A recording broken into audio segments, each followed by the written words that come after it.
morning, everyone. Now we have a talk from Kish Galappatti, Senior Sales Engineer from Cardinal Ops, concerning insights from the third annual report on the state of SIEM detection risk.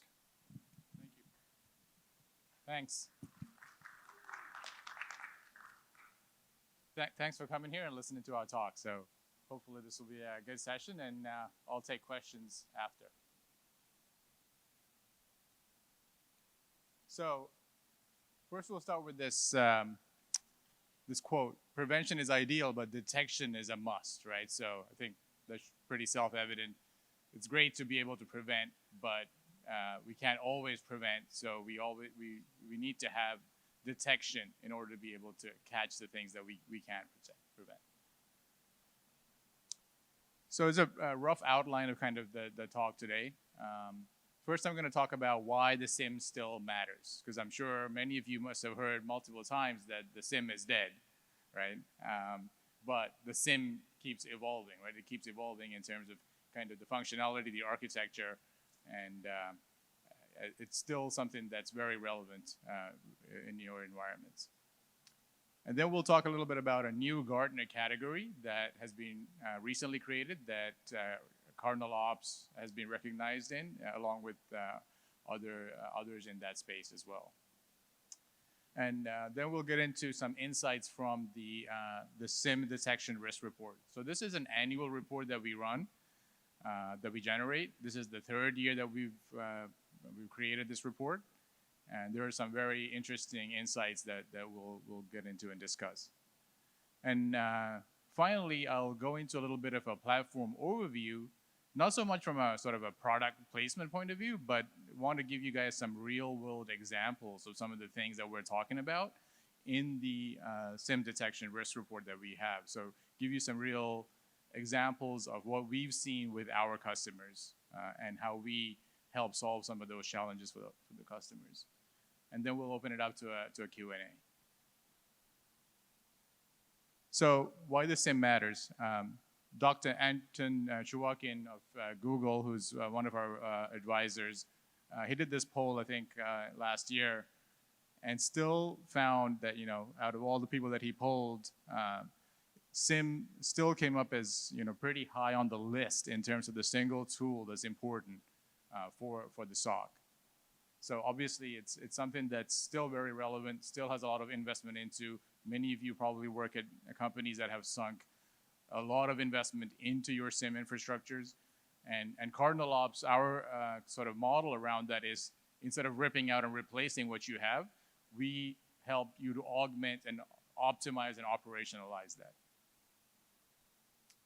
So more information about why the SIEM still matters. So SANS did this survey, 3 most important technologies.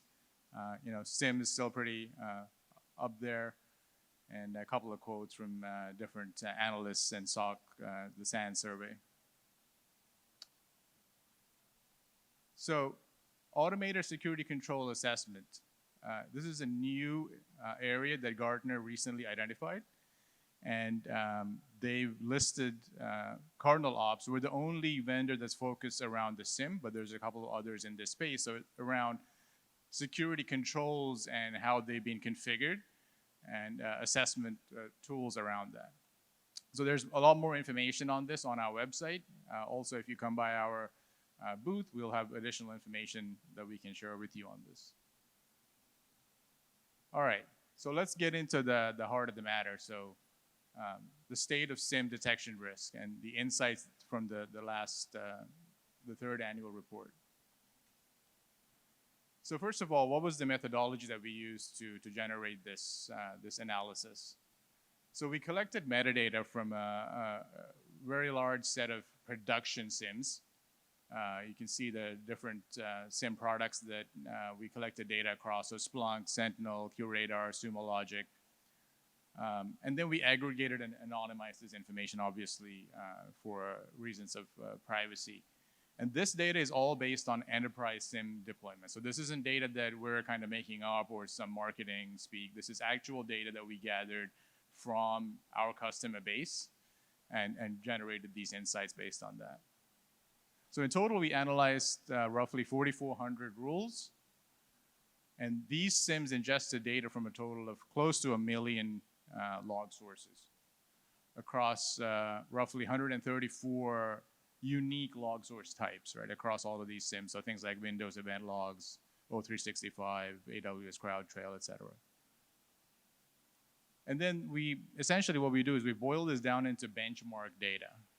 And these benchmark data are kind of aligns very closely with kind of how we in our product actually look at SIM health, SIM effectiveness.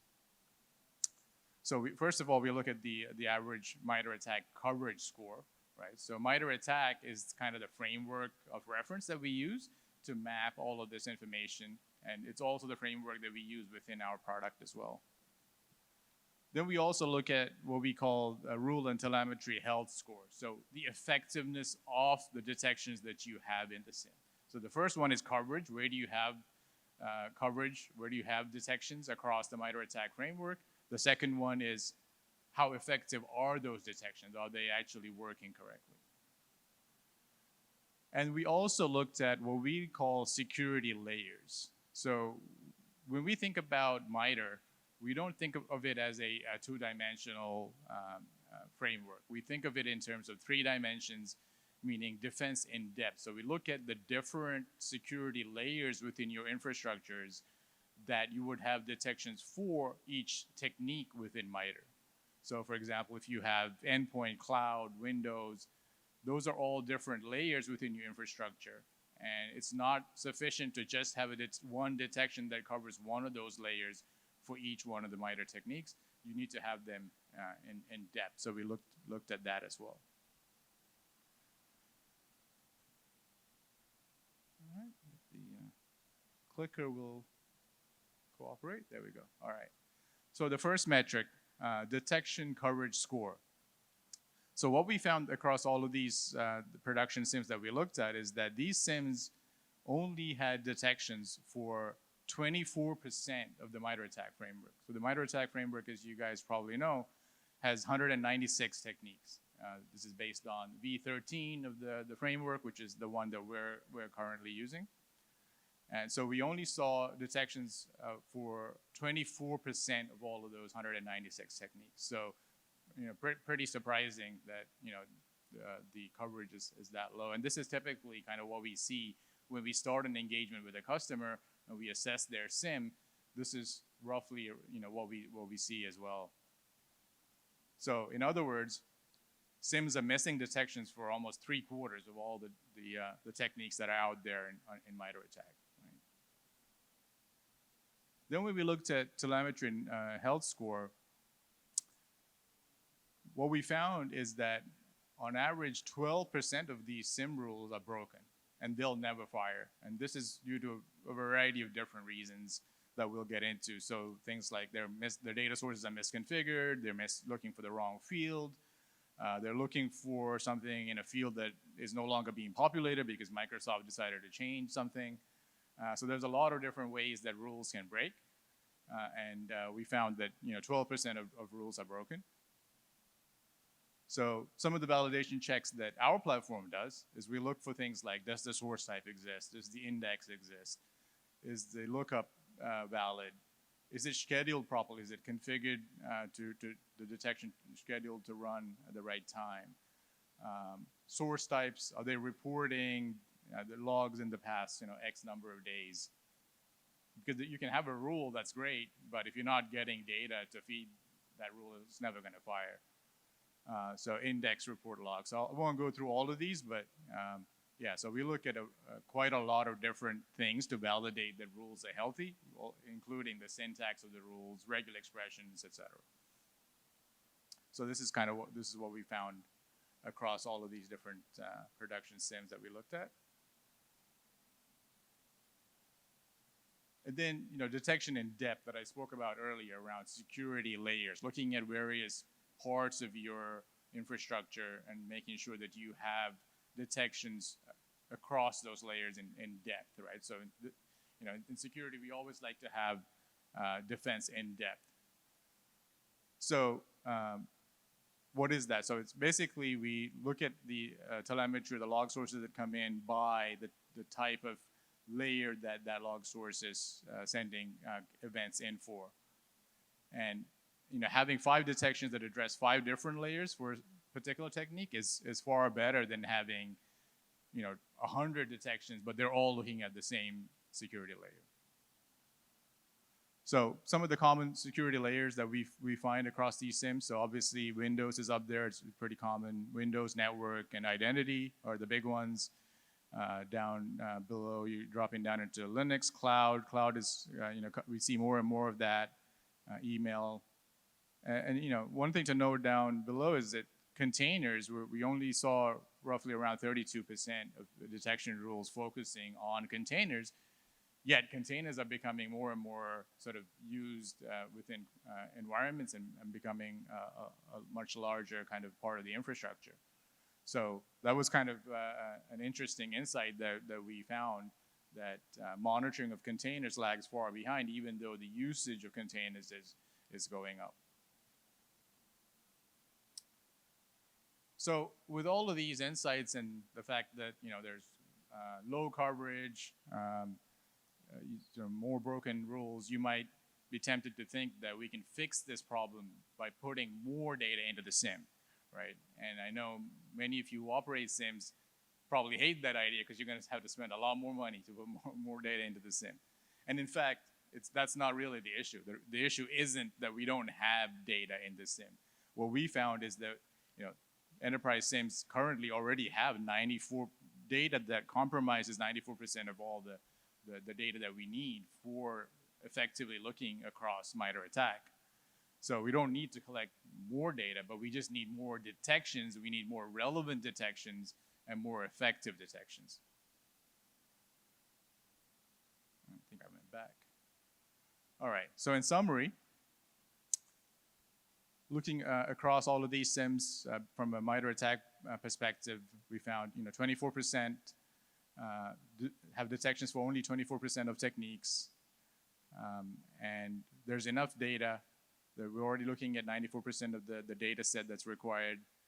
And 12% of detections are misconfigured in some way, and fairly low level of coverage for containers, considering how their sort of usage is increasing within organizations. All right, so that's kind of the insights from the study that we did. Now I'll show you some sort of examples of some of these sort of health issues, the coverage issues, and kind of show you a little bit about how we aim to solve for those. So we continuously monitor detection posture within the SIEM, right? We'll look for things like, are we missing detections? Do we have detection rules that are noisy or broken? And how quickly can we onboard new detections? So when there's a 0-day, a new vulnerability comes up, how fast can you react in building those detections and deploying them to your SIEM? So these are the challenges that we aim to solve with Cardinal Ops. Also, how can we leverage automation, right, to reduce the workload on your teams? A screenshot of what the Cardinal Ops MITRE map looks like. You can see kind of all the different techniques that have been mapped. So we pull in information from the SIEM via the API. We map it against MITRE. We show you up there the coverage and the health score. And over here is that security layers concept that I was talking about, where you can really look at the different cuts of your infrastructure and look at the MITRE map based on kind of the filtering. So instead of, obviously we recognize that MITRE is vast and there's a lot of stuff in there, and it's sometimes overwhelming and difficult to kind of comprehend and analyze. So we allow you to, in Cardinal Ops, to kind of filter it by different security layers, but also by maybe APT groups that you may be concerned about as well. So you can apply these filters and look at how the map changes based on that. Quick rundown of the architecture. So essentially what happens is that we are connecting with API to your SIEM. We're pulling in all the metadata, so the analytic rules, the indexes, log sources you're using. We map it to MITRE, so that's the first phase where we do the rule mapping.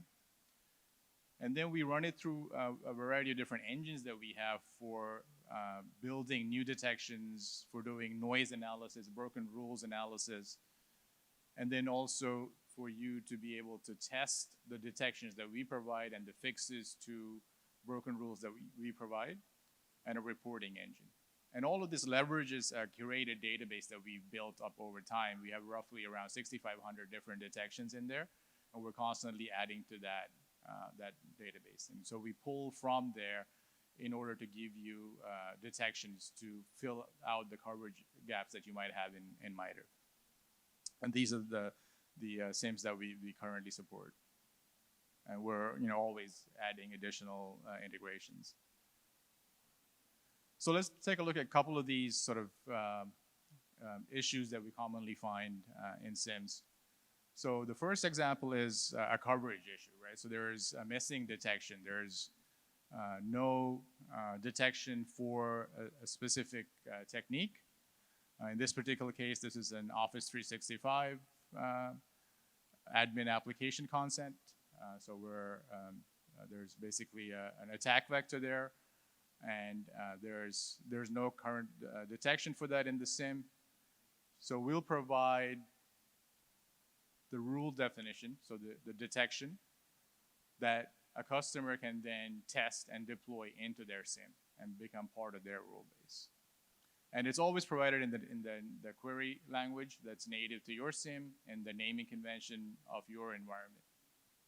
So these are all production-ready rules that you don't have to spend time building or tweaking. You can review them and push them, deploy them into your SIEM from the Cardinal Ops UI itself. We'll also do these impact analysis where we'll look back to see if had that rule been in place, were there hits, and we'll show you what those hits based over the past 90 days have been. So deployment is very easy. Essentially, you can do testing where you can put it into silent mode, and once you do your testing, you can then deploy, and it'll get pushed via the API into the SIEM.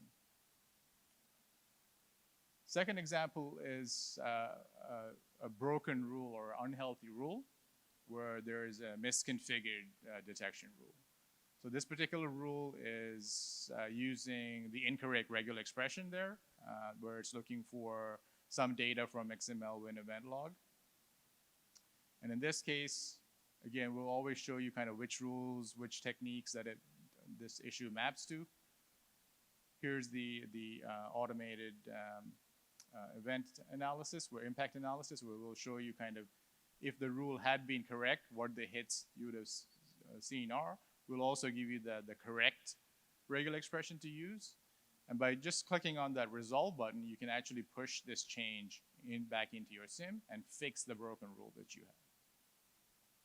So the end results of all of these, of improving coverage, adding new detections, and fixing issues that you have in your current rules, is that those metrics that we talked about before, which is around coverage and health, are going up over time. Here's some other examples of different recommendations. We call them cards that we provided. All right, so tying all this together is something fairly new that we're very kind of excited about.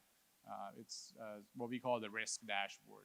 And what we're doing with the risk dashboard is that we're taking everything that we've built on so far in terms of being able to understand coverage across MITRE as well as rule health, and tying that together with threat intelligence. Right? So we're looking at risks that are coming up in the ecosystem, in the environment, that may be relevant to you. So you will look at what is the relevancy of these risks to you based on the assets that we see in your SIEM and in other detection sources, actually. We'll see if you have compensating controls for those. And then based on that, we'll give you a set of recommendations that you can deploy rapidly into your SIEM. So let's say there's a 0 day, there's something happening, and essentially that's relevant to you. There are some APT groups that are leveraging that maybe have been targeting you. We can provide you a set of detections that you can deploy rapidly into the SIEM that will allow you to have coverage against those particular threats. All right. Oops. So one real life example. So Repsol, you might have heard of them, especially in this part of the world, the country. They're one of our largest customers. And during the last 3 months, we've increased the number of detections in their SIEM there by 4x. We've increased their MITRE attack coverage from 23% to 56%. And they've received in total a set of 179 recommendations from us, out of which 125 were rules that they had that were broken, that have been fixed in their SIEM. So really giving them their team a huge lift in terms of being able to sort of manage the SIEM. All right, here's some educational resources that are, there's some white papers that are available on our website. I think this presentation may be available electronically to you guys as well. You can click on those links, or you can come by our booth. We'll be happy to give you access to these. Yeah, we're at table 15. Come by. We're also giving away a Bose speaker, so if you come by and scan your badge, we'll enter you into that drawing. And yeah, that's all I had. And we'll open it up for any questions that you guys have.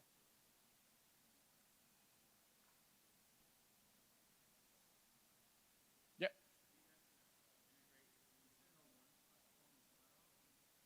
Good. Yeah, so the question is if we're going to integrate with Sentinel-1. It's a great question and very timely one.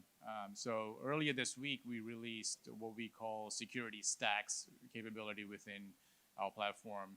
And what security stacks means for us is that we're now extending beyond the SIEM into other detection sources, starting with EDR, XDR sources. So I think currently we have integration to CrowdStrike, Microsoft Defender for Endpoint, and a couple of others. But Sentinel-1 is the next one on our list of integrations to build as part of our security stacks rollout.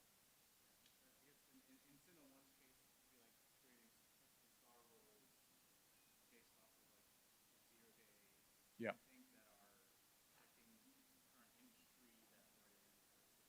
Exactly. Yeah.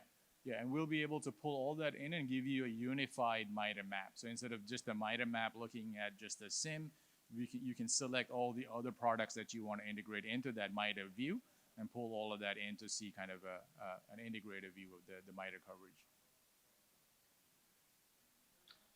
So I had a question. Sure. Concerning the percentages you mentioned, Mm-hmm. the 94% of coverage available and the 12% of junk. So Mm-hmm. basically, I'm wondering how those break across industries or across customers to kind of, because I can't assume that any given customer would have those exact percentages. So Right. I'm wondering what the distribution Yeah. looks like. Yeah, it's a good question.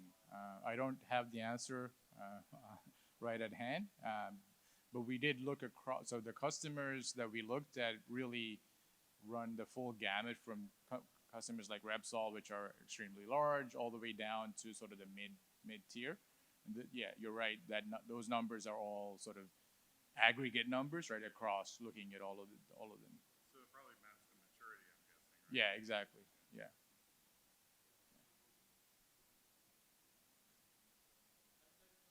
Sure.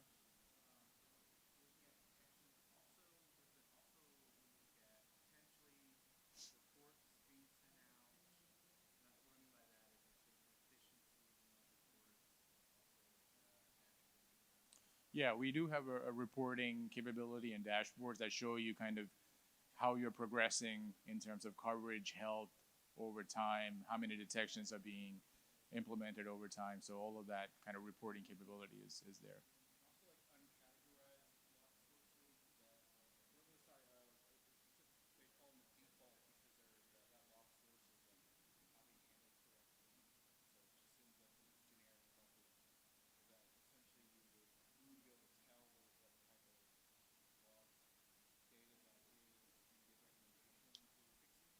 We will. That's a great question as well. So his question was, when you have log sources that aren't well categorized or well indexed, and you have different sort of data in those log sources, how does Cardinal Ops kind of recognize that, and what recommendations or insights do we provide around using the data in those log sources? So one of the things that we do is, in addition to looking at, you have a rule, but your log source is no longer generating information to match that rule.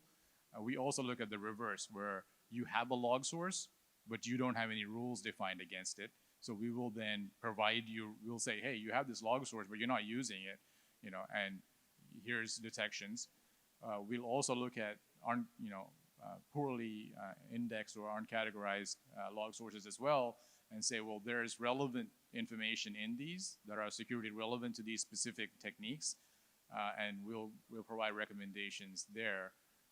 To add on to that, and something that may not have been in the presentation, is that when we provide recommendations on new detections to you, those are prioritized based on the priorities that you define. So you can tell us, I'm interested in improving coverage across the board, right? Or you can say, well, I'm specifically interested in increasing coverage on these specific techniques, because these are the ones where the APT group that are targeting me, these are the ones that they're commonly using. Or you can even tell us, these are the APTs that are commonly targeting us, and we will make sure that we send you recommendations that are aligned with those threats that they're leveraging. So there's a lot of prioritization that you can provide, and input that you can provide into the type of detections that we provide.